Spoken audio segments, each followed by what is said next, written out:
এই যে মুরগি, এই মুরগি কাইন্ডা দিব গায়া সাক্কাটা রিস্কার উপর দিয়ে উঠে। আসসালামু আলাইকুম, আশা করছি সবাই ভালো আছেন। আজকে আরেকটি নতুন ভিডিও নিয়ে আপনাদের মাঝে আমি হাজির হলাম।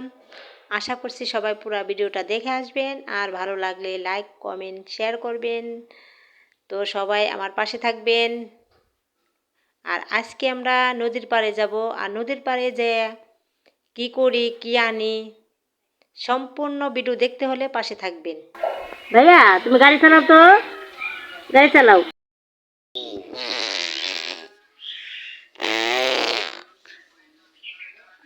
যে মুরগি, এই মুরগি, মুরগি ডাক দাও ভাই, ডাক দাও। এই এই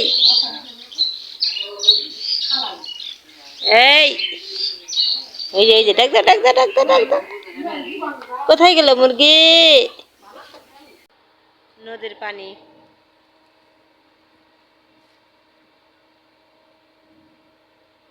এবার মনে হয় নদীতে মাছ অনেক, খালি আকাশে খালি সিল উড়ে আর সিল উড়ে অনেক। ওই যে বগারি বয়ে রয়েছে, এবার সিলের মাত্রাটা বেশি আছে। এই যে কারণ মাছ থাকলে বাদে মানে মাছ আছে, তাই এই যে এত সিল ওই যে উড়ে। এর লেগে সিল দেখা যায়, মাছের লেগে না, সিল কই না ওটা কি কয়, ওই যে গাছের ঝুলে। নদীর পাড়ে আসলাম পালং শাক উঠাইতে, কিন্তু আমাদের কিন্তু পালং শাক ক্ষেত না, এটা এলো আমার বান্ধবীর ক্ষেত। তো ওদের ক্ষেতে থেকে আমরা পালং শাক উঠাইতেছি। এই যে উঠাইয়া বালতির মধ্যে নেওয়া হয়েছে। দেখেন দর্শক বন্ধুরা, এত পাখি, মানে ওগুলো চিল বলে। আর নদীর পাড়ে আসলে মন চায় না যে বাড়িতে যাই, এত ভালো লাগে। দেখছেন কিভাবে উঠতেছে,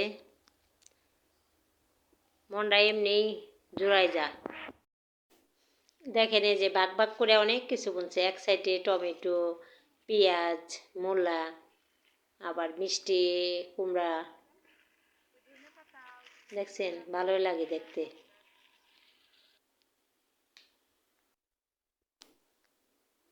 তো দর্শক বন্ধুরা, শাক কাটাকাটি চলতেছে।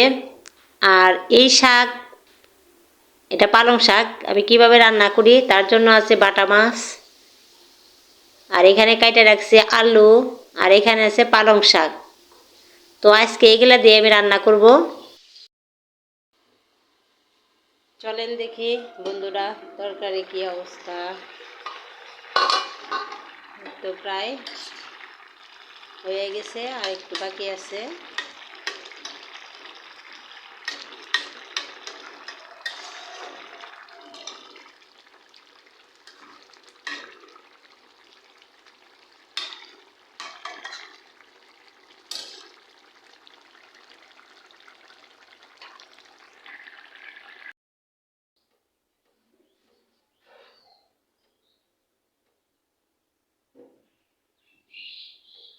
এই মাছ ভর্তি ট্রাক নিয়ে যাইতেছে, তারপরে যাইতেছে ওদিক দিয়ে সাক্কাটা রিস্কার উপর দিয়ে উঠে, তারপরে খালের মধ্যে ট্রাক উল্টাই গেছে, আর রিস্কাটা শেষ।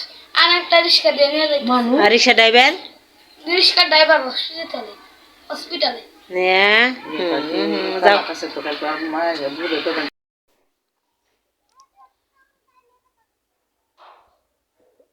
তো ভিডিও আর বড় করব না।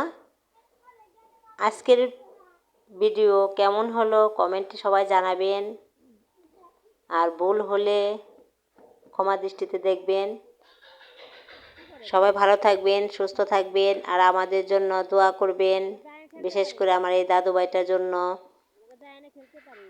আল্লাহ হাফেজ।